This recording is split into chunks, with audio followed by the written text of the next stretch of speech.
Afternoon. Can everyone hear me? Appears so. So thanks for joining us. I will mention right now that this is being telecast, and so you have a lot of pressure on you to be a very engaged audience and ask great questions and clap and laugh at all of our jokes and stuff like that, which is going to be fabulous. Thank you for coming to the Scaling the Progression of Financial Inclusion with Large Institutional Facilitative Support. I don't really know what that means either, but I think we're going to find out over the next hour. So really what we're talking about today is the fact that millions of Americans lack access to well-designed financial products and services to meet their short-term needs and build their long-term financial stability. The range of financial needs is extensive and includes transactional products that allow us to access and spend our money, like checking accounts or prepaid cards, lending products like short-term access to credit or access to small business capital, credit building and debt reduction services, and savings products that help families build assets. Mainstream financial institutions, such as banks and credit unions, and fringe financial institutions like check cashers and payday lenders, can often seem that they are offering products that are built on arcane notions of how people really receive and manage their money today. In addition, consumers, particularly those with low and moderate incomes, are challenged by a broader system that places barriers to modernization. For example, the employer who doesn't offer direct deposit, the local grocer who doesn't accept debit or credit cards, or even the government-run public housing authority that insists on paper money orders for people to pay their rent. At the same time, we're seeing rapid technological advances that now allow us to make payments with our phones, send money via email, or establish virtual peer lending networks, to name but a few. So our panel today is going to discuss the shifting trends in the financial services industry that may better respond to consumer need, the role of research, innovation, and technology in driving those trends, and the impact of broader financial systems that can both help and hinder progress. So I'm going to go ahead and introduce our panel. First, we have Neil Sample, who is the Enterprise Growth CIO and Chief Marketing Technologist for American Express. Aryan Shute is the managing partner of Core Innovation Capital, a venture fund targeting financial services for the unbanked and underbanked in the United States. And then we have Ryan Falvey, is a director of the Innovation Labs team at the Center for Financial Service Innovation. He oversees the Financial Solutions Lab, which is a recently launched $30 million 5-year effort to catalyze and support entrepreneurs. But before I turn it over to our illustrious panel, we're actually going to spend a few minutes setting some context by watching a short clip from the documentary film Spent Looking for Change, which was produced by the Oscar-winning filmmaker Davis Guggenheim, who you may have heard of. He produced and directed An Inconvenient Truth, amongst others, and was sponsored by American Express. Poor Derek doesn't get any credit over. Hey, good, how are you? Good. I owe you money. You're gonna pay the whole balance? Yeah, which is $360? Yeah. Yep. 146. Good.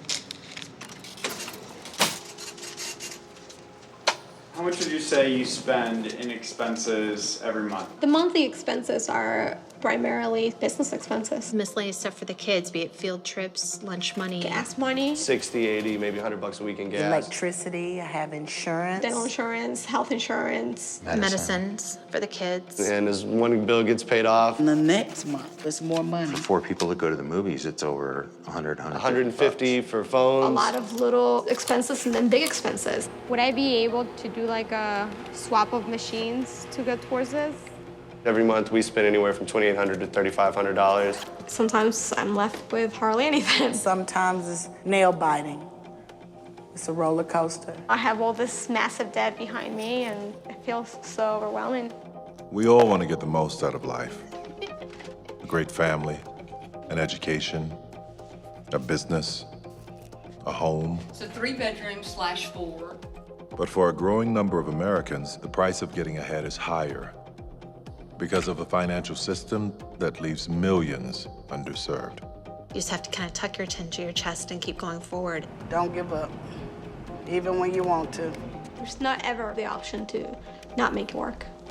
I have to.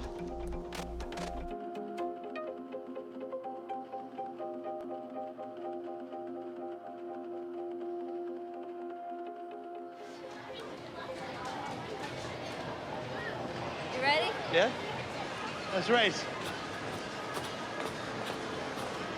You got no chance, baby.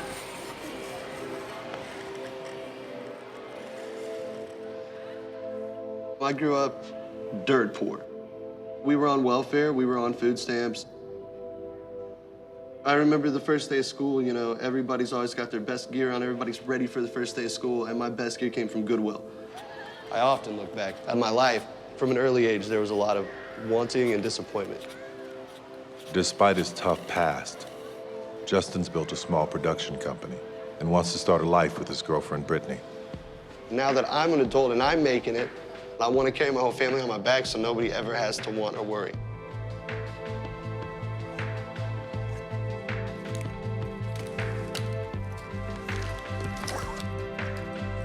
Have a good day. See you later. I love Brittany. I'm gonna buy a ring and I'm gonna make her my wife. I'm gonna do the things that'll take us there. He makes a good living shooting videos for corporate clients. I see a lot of potential where we're at and where we're going. But while business is good, Justin's at a disadvantage. I get checks from clients and I leave the luster and grandeur of downtown and I go uptown right into the check cashing place.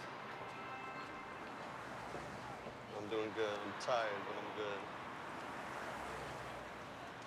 Justin is one of 70 million Americans who lack access to the traditional financial system. And as that number grows, it includes more and more people who once lived in the mainstream. Very good. Okay, now write that number down because we're going to subtract. So we really... 236 take away 149. My total answer is 87. You cooking with Crisco. Take you a minute to cook the meal, but you're doing a good job. You have to be your child's first teacher. I told you you could do it, and I believed in you. Just have to apply yourself and work hard. My mom taught me pay what you owe and save. So I saved. Savings accounts, 401ks, credit cards with wonderful limits. Wanted to have something to leave for my daughter. We know we need an hour of math every night, and we know we need at least 30 minutes of reading every day. I want her to be able to find success in whatever her dreams are. I chose to put her in private school because I don't want to ever compromise on her education. I love you. Have a great day. Be good. Good luck on your test. Tiffany worked as a nurse to provide for her family and built a nest egg for her daughter's future. My 401k was almost 100,000. Life was good. I was living the American dream.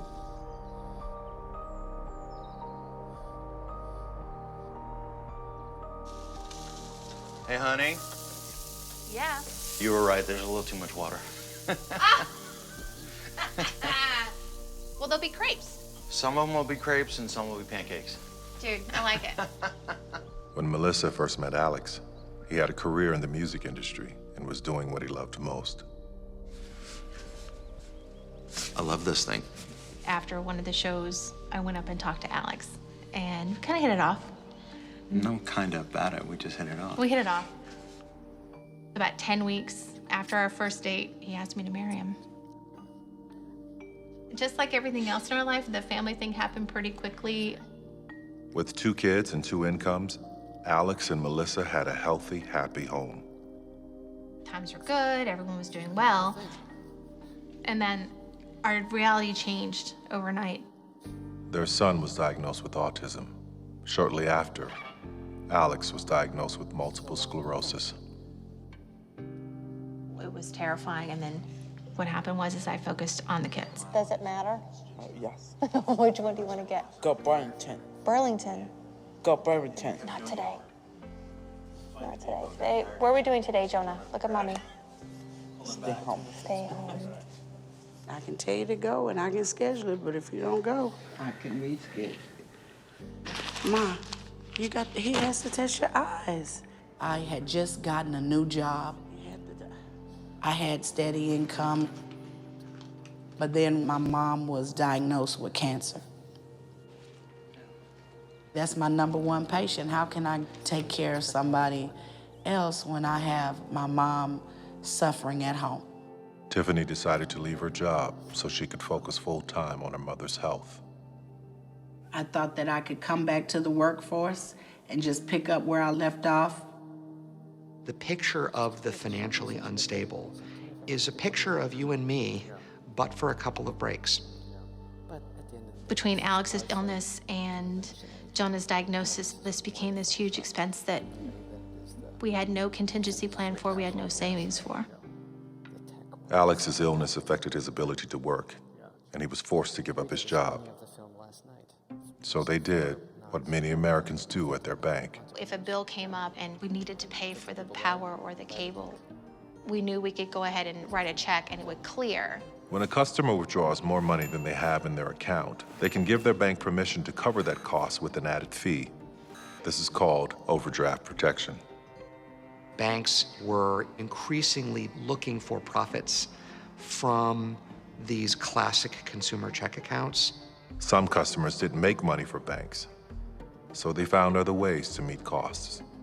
What most banks were doing as a customary practice was this check reordering, or it's also called high-low check sequencing. When Alex and Melissa paid their bills, their grocery and student loan checks cleared okay. But the price of power went up, and that bill emptied their account. One overdraft fee, $35. But if all three debts posted on the same day, their bank had software that reordered their purchases. Power bill first, then loan, then groceries. 3 overdraft fees, $105. The fees became so much. Payday would come and we'd be back to zero. Eventually, what the bank will do is boot them out of the system and close the account because they feel like they're not going to recoup their debt. If banks can't keep those customers, there's an alternative that will. Every year, over 30 million Americans use check cashers. And for many of them, the service works. They're open later, they remember my name. They're offering a, we can get you what you need right now kind of solution. A huge amount of business gets done at check cashers because people can get their money right away. And they need their money right away. But for too many of us, when we need it the most, good options aren't available. Tens of millions of hardworking Americans are trying to reach their potential. And they're waiting, wanting, believing in a simple promise that if they strive forward, they won't be held back.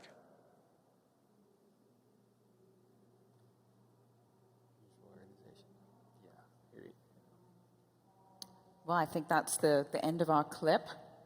Thanks for watching that with us. You know, in my excitement to get out here and speak with the panel and all of you, I actually neglected to introduce myself. So in case you're wondering, I'm Lee Phillips. I'm the director of the San Francisco Office of Financial Empowerment with the City and County of San Francisco. So on behalf of the City and County, welcome to our city, for those of you who are from out of town. And again, we have Neil, Aryan, and Ryan on our panel. So Neil, first question's for you. American Express is often seen as a brand that caters to higher-end consumers, but with some of the new products that you put into the market recently, it seems that you're taking a different approach. Can you explain why American Express has decided to go in this direction and what it means for the company? Sure. Yeah, American Express, as a 164-year-old institution, has pivoted many times throughout our career. I think we started as probably one of the most inclusive, egalitarian brands out there. That we started in freight, in shipping, and transportation, moving goods.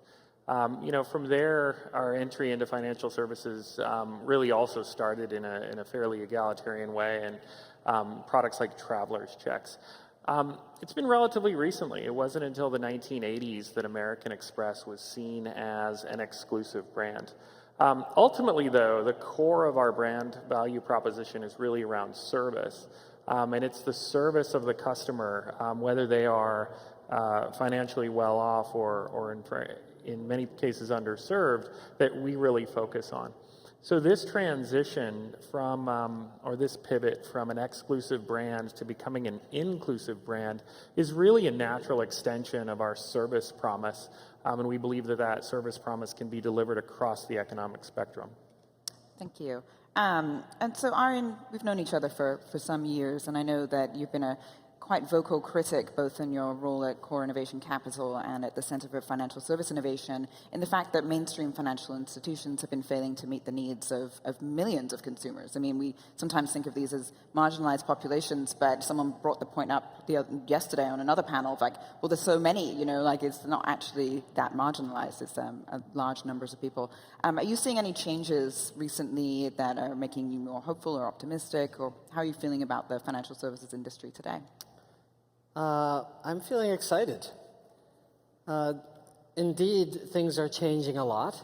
And, you know, banks are really, by and large, there are exceptions, not going to be interested in this customer. And I don't see that changing particularly, but I don't think that's bad news, really.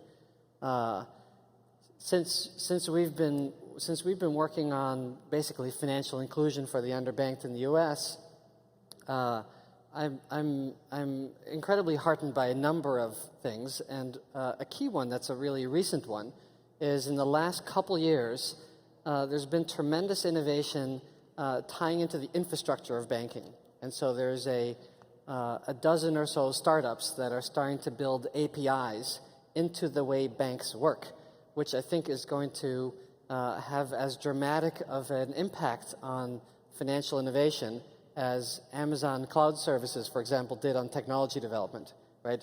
Dramatically lowering the barrier of entry to innovate and provide new financial services of all kinds. And so these startups, companies like Spout or Knox or Standard Treasury or Plaid.io or Yodlee, which is not a startup really, going public soon, are providing this kind of interconnectivity into banks. And I think that is the way of the world, right? That banks will play a key role, but more as an enterprise infrastructure type of player, and even as a proxy to regulators, where a lot of the startups here in your hometown and in other places are not in touch with the regulators and find it incredibly difficult to get access to kind of core banking functionality. That's really changing. And I think that's the role that banks are going to be playing more and more as it comes to retail finance. Yeah, and I feel like this just came up in the film, and there's been some really good research that came out recently from the Center for Financial Service Innovation called the U.S. Financial Diaries Project. And if you guys haven't read about that, I highly suggest you do.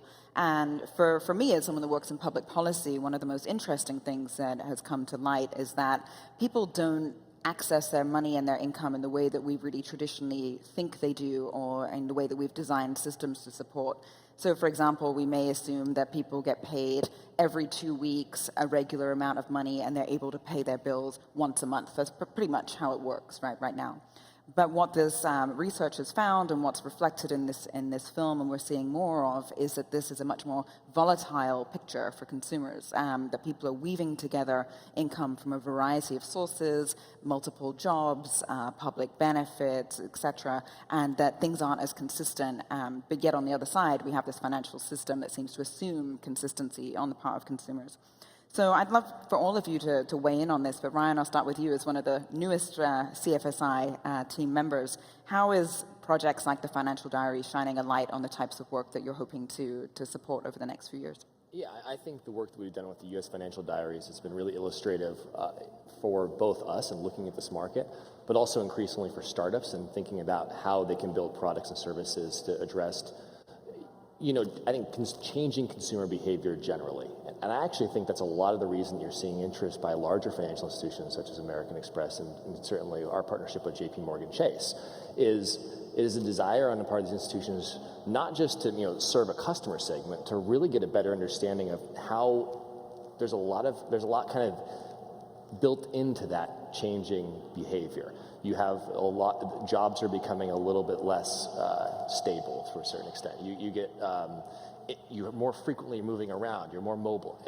All these things are not like, they're harder, I think, for the traditional banking system to deal with, and I think that, certainly my job and what I'm doing is partly the result of an effort to try to understand how younger companies are trying to innovate and solve these problems.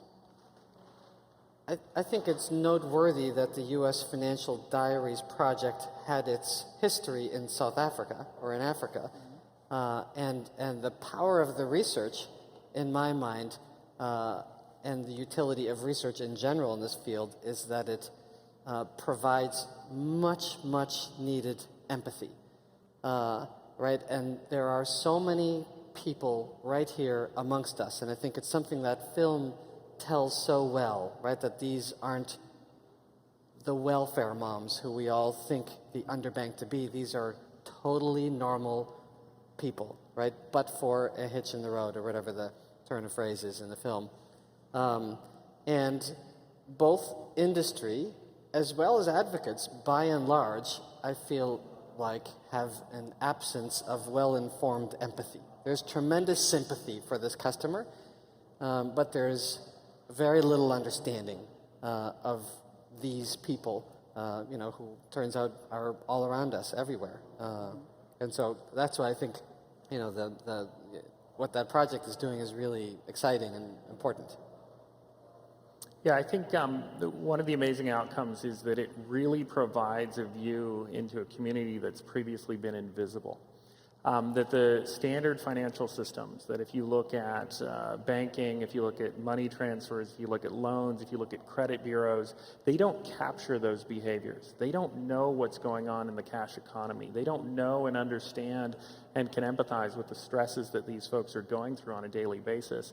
And so I think getting that insight, even though we compile more financial data than any other place on earth, it doesn't tell the story, and this is the first time to do it. One of the findings you alluded to was the fact that most of the Americans in the study, they didn't have an income versus outflow problem.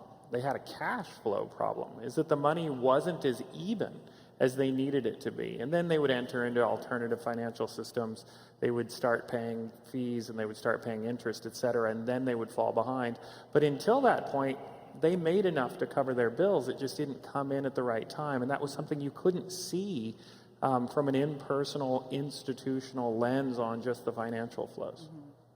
Yeah, that's very interesting. And again, from our perspective as public policy people, we're looking at some of these issues now. It's shed new light on this for us about how we, for example, expect people to pay their rent in public or affordable housing, and really trying to start some new projects to look at what is happening with people's flow of income, particularly for working families who we can know a little bit less about sometimes, and how can we as policymakers try and smooth some of those gaps.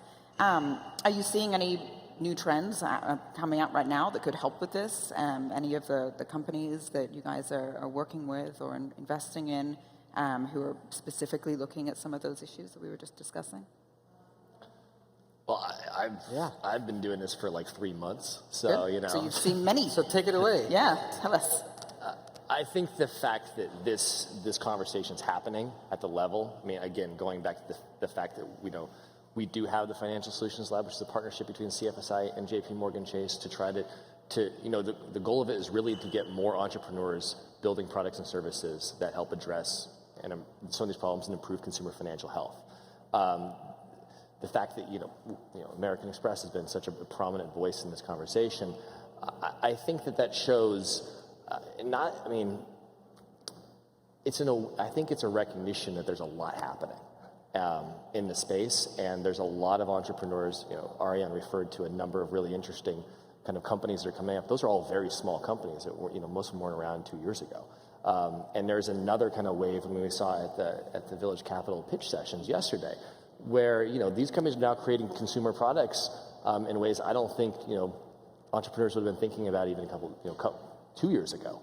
And so I think you are seeing a push to really try to solve these problems, and awareness amongst younger entrepreneurs that these are kind of solvable problems.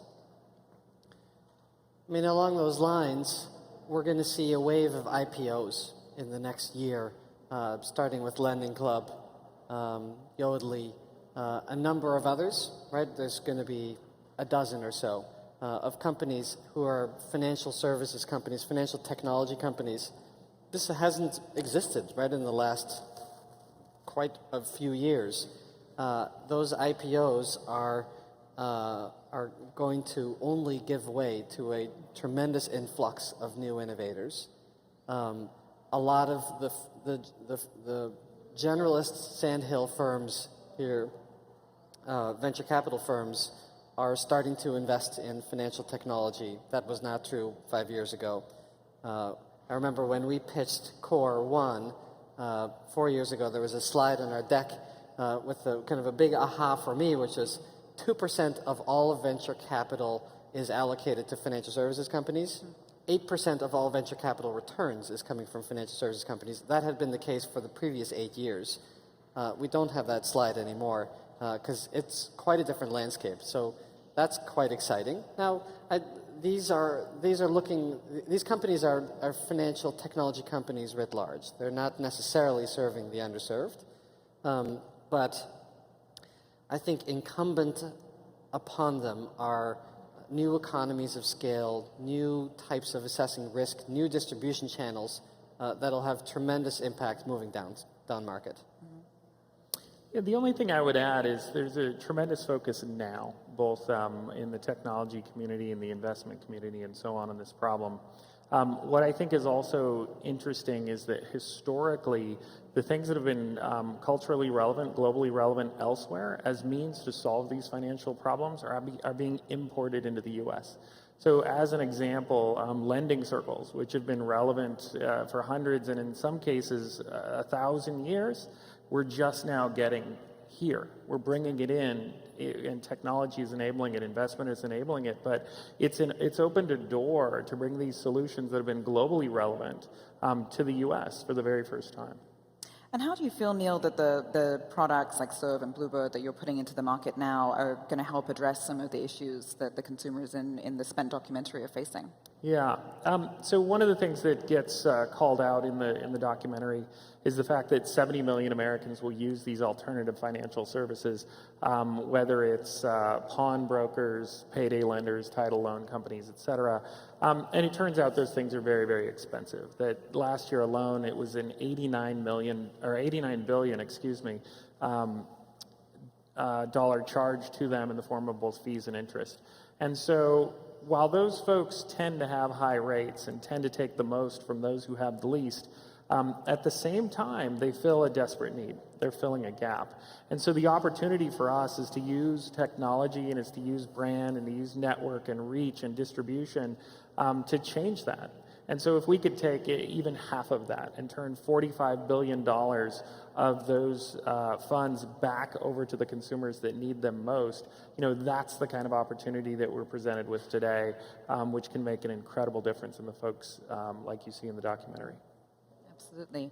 Amen. Amen. Amen. All right. So one of the things that we wanted to delve into today is this idea of innovation labs, and there seems that this is kind of a hot new trend. It does seem that way, doesn't it? Seem that way? What's going on here? What is going on here? Let's find out. So American Express you've recently announced that you'll be funding an innovation lab, and then JP Morgan Chase has provided $30 million in funding to CFSI to launch an innovation lab. I believe some other companies are doing similar things. So what market trends are you responding to, or do you think Chase is responding to, and what do you hope to learn over the next few years? Well, I think, I'll answer. Yeah. I think there's a couple of things. I mean, one, I think there is certainly an awareness amongst larger financial institutions that there's something happening here that's both indicative of broader shifts in kind of general behavior amongst consumers, but also that there's a need to kind of refine services and approaches and models for what is increasingly a much more mobile, a much more dynamic population in the U.S. Certainly, there's probably some degree of regulatory and political pressure. I mean, that would be naive to say that isn't the case. But I can just speak from my own personal experience. The degree of interaction that I have on a day-to-day basis with colleagues at JP Chase is certainly far beyond just a passing interest in the space. I mean, they are keenly interested in the types of trends that we're surfacing, what we're learning about the market, what we're hearing from other entrepreneurs, other investors. It is not, to me, something that is just a faddish thing. I think that there's actually a real legitimate interest in like what is happening in this market and what are people doing.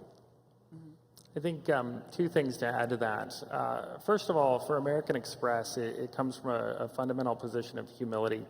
There are a lot of really good ideas that happen outside our walls. And so our commitment to the dialogue, our commitment to financial inclusion means that we have to do everything we can to facilitate and foster those ideas. The second thing is with our Financial Innovation Lab, we have made a subtle distinction, and that's that we're really focused on academics and in a lot of cases researchers, not restricting it to economists and sociologists or people in tech. But those are folks who oftentimes have really great ideas, but may not have the investment. They may not have the capital, they may not be part of a startup, or they may not have access to a consumer base to really test those ideas and to grow. And so our focus, our thrust has really been, how do we enable that community and their ideas to effectively compete with what's otherwise going to be on a VC spreadsheet. And so that's where our focus has been. To me, what's exciting about both these initiatives is, and kind of to frame this from a SOCAP perspective, is that heretofore, my take is that most people who have thought about financial inclusion fit in one of two camps, the missionary camp and the mercenary camp. Where the missionary camp are, it's a rounding error of CRA, of a bank's, do good, check in the box, or a philanthropically driven initiative by and large, which isn't able to scale at all, or a mercenary approach, which is, which might be considered a fairly aggressive approach, or a more predatory or expensive, or a lazy or inefficient set of business models addressing these customers. But I'd say 99% of the underserved being addressed heretofore is by one of those camps.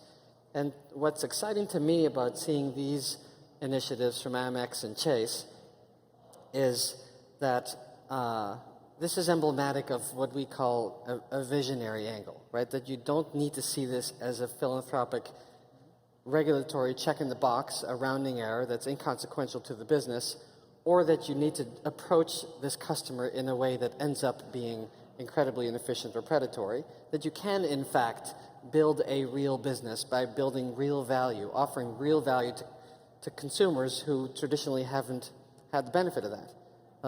And to me, that's really hopeful and exciting.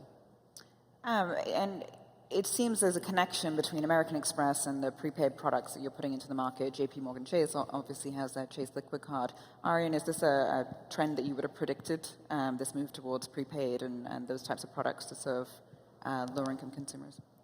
Well, that's a tee-up, yeah. I mean, we've been... It's my job. I honestly I had not at all expected Amex to get into this, and even after Amex started, I was highly skeptical and perceived this to be kind of a missionary side kick. And I did not appreciate the grandeur and charisma and vision of Dan Schulman and his motley crew to really make this as big as it is and as sustaining as it is. And I have no ties to Amex, so my view is independent. But prepaid, yeah. I mean, we've been talking prepaid. It's since the very first days at CFSI as a key alternative to both banking for a customer who's getting overdrafted to death by and large, or check cashing, which is expensive. Mm-hmm. It is. And so, Neil, can you tell us a little bit more about your plan? So what is the American Express to Innovation, and what are you hoping to achieve over the next couple of years? Yeah, absolutely. So we have our Financial Innovation Lab that we've created. We've actually released a call for proposals today where, we expect the ideas to flow in. One thing about our lab that I wanted to call out is the fact that, anything that is developed into the lab actually belongs to the researchers. So we were very, very careful about that to allow them the rights, the fruits of their labor. So if they want to go and actually commercialize it outside of American Express, that's absolutely their right. So in large part, we've created this forum in a way that's open and as unrestricted as possible so that we can absolutely get the best ideas, so that nobody's worried about their participation creating fetters on whatever their idea is. So the idea, again, is to take their proposal, bring it to a set of customers and really trial their ideas, and then pass or fail, allow them, again, as academics, the freedom to publish their findings. One of the things we know is that these types of experiments are very, very expensive and therefore difficult to perform. And even the failures are actually remarkably informative because those who follow don't end up making the same mistakes. So we don't have a lot of preconceived notions. We don't have our thumb on the scale, and we haven't limited participation or the space of ideas around financial inclusion. And so we're hoping for really good things to come out. We've got other initiatives as well. So Spent, the documentary, is really about fomenting that conversation, really about getting people talking about financial inclusion without any strings attached. That really we think the conversation, of course, has its own value and things will flow from it as well. We also have an American Express Ventures Fund that's a little closer to the smaller companies and startups and does strategic investments in them to help folks who are maybe a little more ready from a commercial perspective, or they're looking to distribute or market, and they could use a little help with capital to get those ideas going. So we're taking a multi-pronged approach. One of the things that I found most interesting about the American Express approach was this focus on academic rigor, neutrality, and research. You could have just hired a bunch of researchers and academics and paid them lots of money and kept all of the information for yourselves. So why did you decide to take this different approach, and what are you hoping that brings to the industry and to the field more broadly? I think, honestly, hiring them all would be very expensive. Maybe all would be a little Or most of them. So you're actually being cheap, is what you're saying. Frugal. Financially inclusive. But there's another thing about becoming part of an institution and sitting outside that institution. And it goes back to the champion and challenger model. As I said before, we do think we have a lot of really good ideas. We do run an R&D program. We do have our own in-house labs. But there are a number of folks out there who aren't ready or willing to go work at a large financial services institution. They are, in fact, by their very nature, academics, and yet have fantastic insights to offer. And so we thought this was the right model to actually empower those insights and potentially bring them to tens, hundreds of millions of consumers in a way that allows the academics to stay academics and to keep fresh and to keep their ideas flowing. That's great. So Ryan, you've recently joined CFSI and you're leading this big new initiative over the next 5 years. The Financial Solutions Lab is going to focus on encouraging entrepreneurship in this space. How do you think the little guys are going to really help inform the bigger players like American Express in the field? And how do you see the connection between generating those new ideas that are out there and really supporting them, and how that's going to play out in the broader spectrum, which has been very dominated by traditional brick and mortar banks for many years? Yeah, I don't know. Good answer. No idea. Guess that's the point. I think that one advantage I have is I work for CFSI, and I mean, this is a partnership between CFSI and JP Morgan, but we, for the most part, have been kind of delegated with responsibility of figuring out where we want to play and kind of what our ambitions in that space are. And so I think the initial cut that we're taking at that challenge is to go really deep into a space that we know. So we've spent the summer looking at all the research we've done. You mentioned the financial diaries. We're actually doing a lot of other work right now as well, and saying what are kind of the opportunities we're surfacing out in the market. And then recently and one of the reasons we're here at SOCAP is talking to entrepreneurs and understanding those guys that are playing in that space, what are the challenges you're facing. And so my ambition with this is to create an environment within the lab that helps those entrepreneurs solve the problems that are expensive to solve, hardest regulatory, legal, design issues, helping to work with larger players. It's actually quite difficult, as Ariane alluded to, for a startup to work with a larger financial institution. So maybe we can help facilitate that in some way. And in doing so, help them to focus on their products and services. And so my ambition, or our ambition with CFSI, is to see more innovation, more consumer products and services. If one of those companies becomes the dominant player, then that's phenomenal news. If they get gobbled up at rich valuations by big companies like American Express or JP Morgan, I think that's probably phenomenal news too. But I think what we're really looking to is to try to get more innovation and more entrepreneurship in financial services. And Ariane, what do you think about some of these trends? So you did allude to this earlier, that there's some really new ideas that are really going to shake things up. Do you think the mainstream institutions are threatened by this? Are they excited by it? Are they embracing it, like American Express? Like, how are you seeing the interplay between some of these new companies in entrepreneurship and some of the more traditional players out there in the market? Yes, I do, both. Right, there's going to be totally new entrants that we've never heard of, who are going to become big players and household brand names. And a lot of companies are going to be acquired by big firms that are out there today. There will be, I suppose, equivalents of the Kodak moment of, Kodak, which invented the digital camera, being put out of business by the digital camera. I don't know. I don't have my finger on who that next Kodak is, but it's inevitable. So yeah. And from your perspective, Neil, what are you hoping to learn from these new players in the field?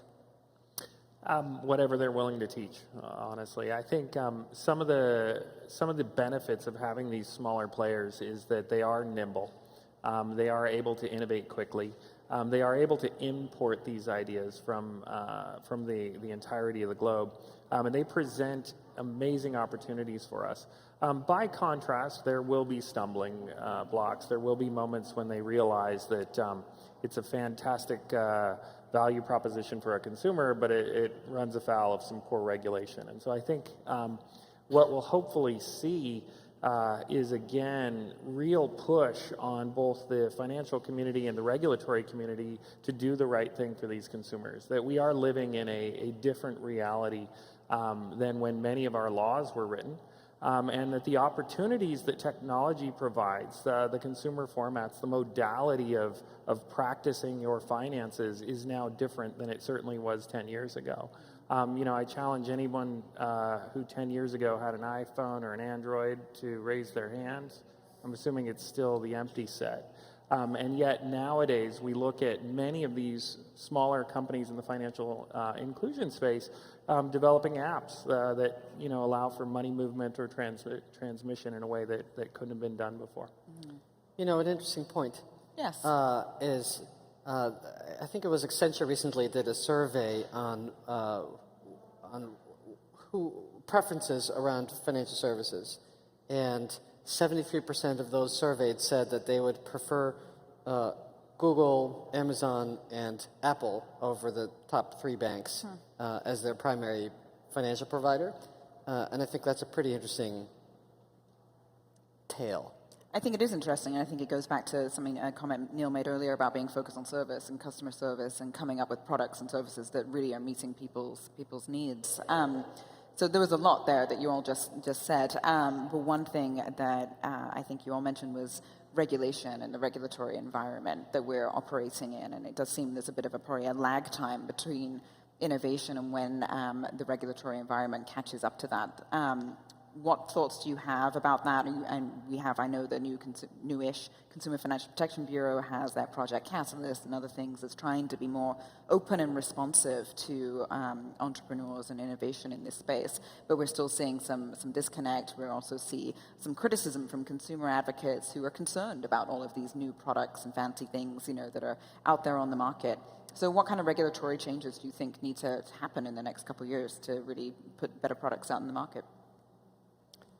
Well, it is inherent that the regulators will be behind, right? That is always the case. That's just the way it is.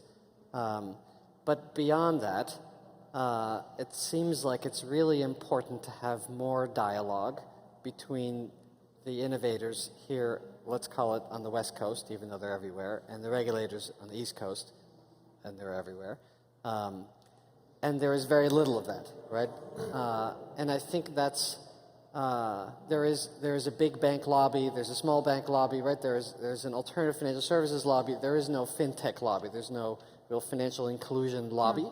I think the parties here and others can play a powerful role to connect the dots. And I think that's step number one, and that needs to go both ways, right? The regulators need to understand what's going on in the minds of folks who are inventing the next generation. And by and large, the innovators are clueless as to the very good reasons why regulations exist. And there is a tremendous and very powerful and very positive legacy for why a lion's share of regulations exist. And even in this environment today, which I would say is sadly an activist regulatory environment, so there's plenty to malign as an innovator about the environment in which you're operating. There are things like Project Catalyst, which is tremendously unusual, right? I mean, this exists in other domains, but in financial services, there has never been a regulator which has as an aspect of its charter to not just enforce, but to increase access. They could do a lot more with that than they have, I think, but I think it's exciting that it exists. And by and large, it seems like the CFPB has been a very data-driven and empirically based group. Yeah, I would agree, and we're looking forward to seeing kind of what comes of that as policymakers and consumer advocates ourselves. So I want to change tack a little bit here. When I first met Ryan a couple months ago because we were both participating in a tech accelerator, and one of the things that really struck me, and there's been a lot about this in the media recently, particularly here in the Bay Area, is the lack of diversity in technology. And you mentioned, Ariane, that a lot of the companies we're talking about are actually financial technology companies.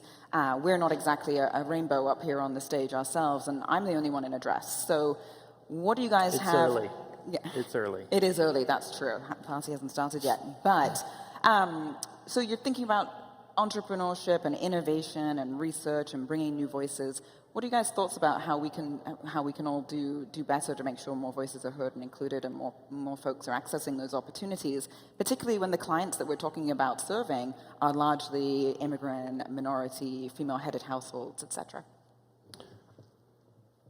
That's an easy question. Thanks, right? I appreciate that. I think arguably the two most successful kind of fintech companies right now are probably Square and Stripe, as far as the size, the amount of capital they raise, the talent they're pulling in. Both of which were started by founders who were obviously very talented, but also knew their market really well. Like they knew exactly what the demand of that customer was when they created it.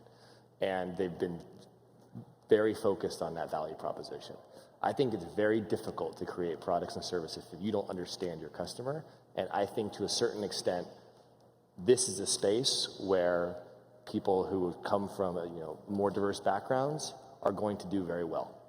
It is very difficult for somebody who lived a somewhat privileged life and never thought about some of these issues to create a great alternative for consumers that are blocked out of the banking system. It's very difficult to come up with a great remittance product to Mexico if you can't speak Spanish. And so I think that as we see more innovation in this space, I'm willing to bet that we're going to see a lot more innovators that come from these backgrounds and are represented. I would love it if that were true. And it's not very PC to say that. And of course, we all want diversity, and I think it's important. But I'm not holding my breath. At the end of the day, we believe that there's a tremendous amount of innovation serving this segment that's going to come from software. And that means there's a lot of white guys who need to get a clue. Yes, of course, we'd all love that, right? But I don't think it's likely, and I don't think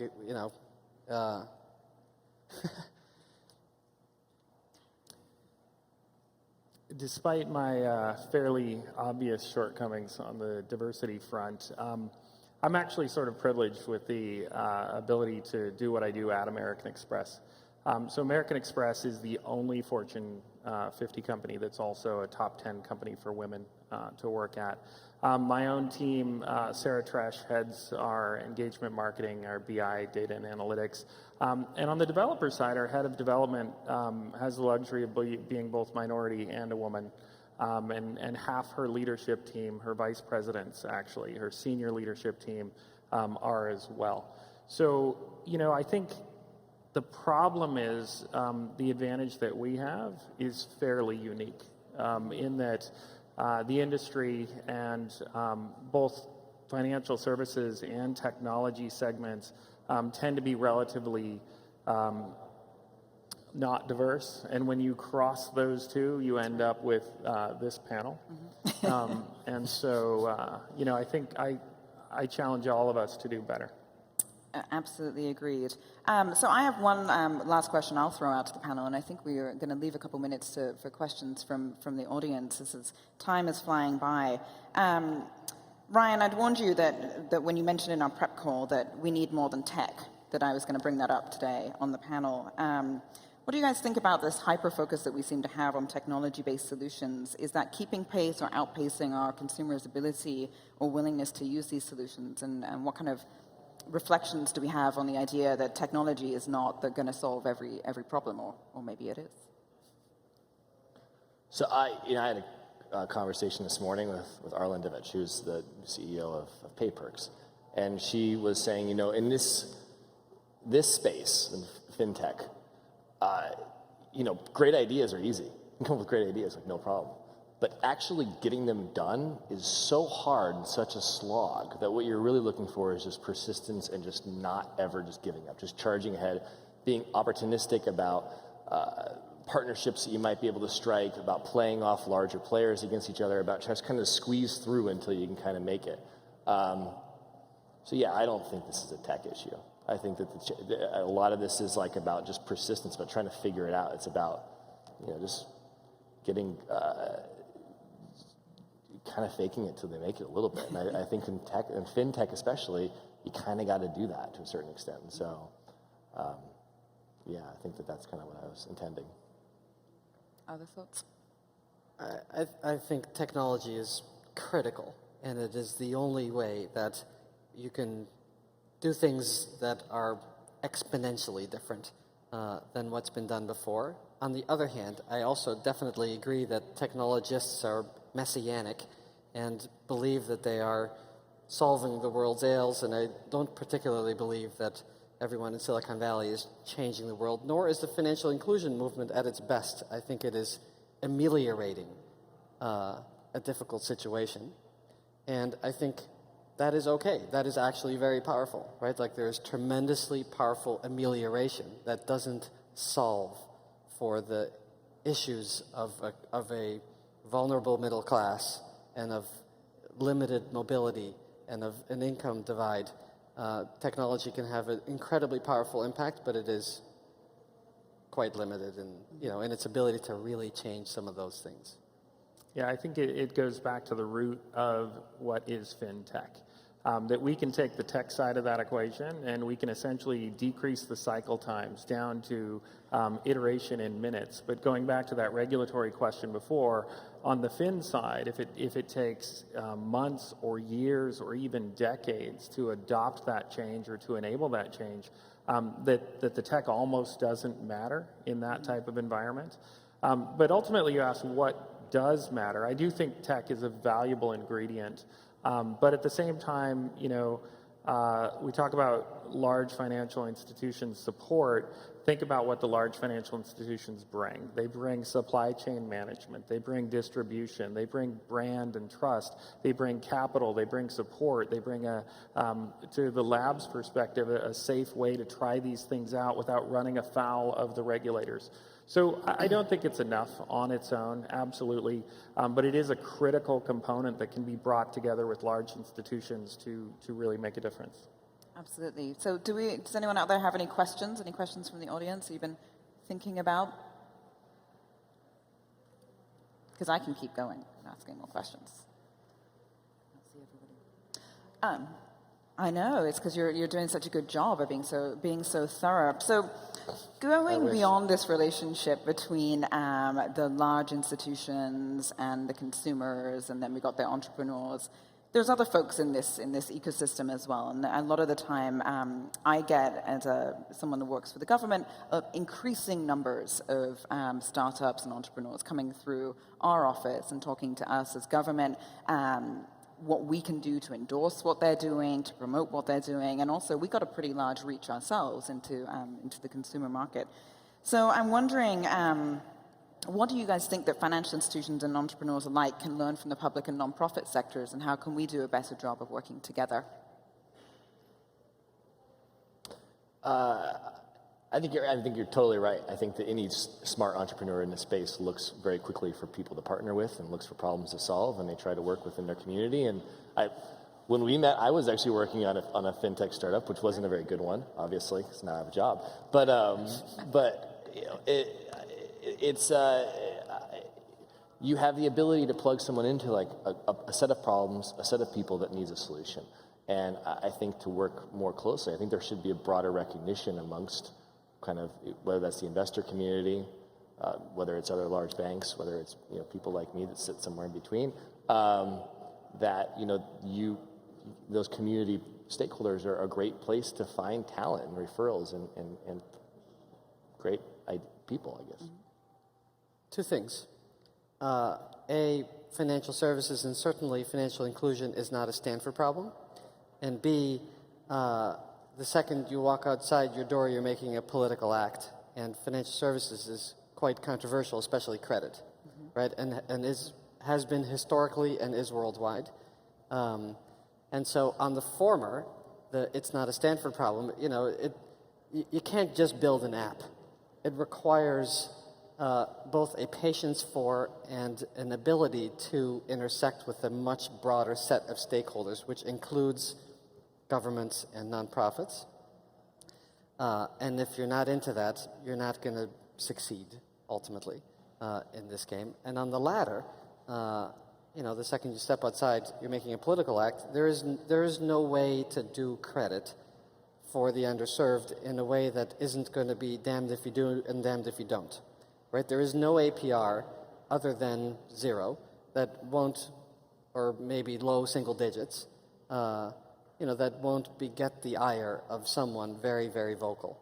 And so that is the way it is. And so that requires a dialogue with multiple stakeholders, notably consumer advocates, regulators, and that's just part of the reality in this space, and something notably, that Amex is staying clear of, maybe for good reason, right?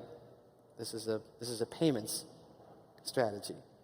It may be because I'm a Stanford grad. I don't know. Double whammy. The only thing I would add, honestly, is it's the grassroots organizations, the NGOs, the not-for-profits that are actually in touch with this base better than anyone else. These are the kinds of things the diaries are showing us, is that their financial reality is not the same as that lens that the large financial institutions have traditionally put on the data, and that you really have to get in touch with their true need. You have to have that empathy with that customer, and I think that's the absolute best source of that information and can inform everything we do. Thank you. So we're getting big signs flashing up here, I'm sorry, telling us to conclude our panel. So I'd just like to thank Neil and Ariane and Ryan for being with us this afternoon, and all of you for listening. So thanks very much, guys. Thank you.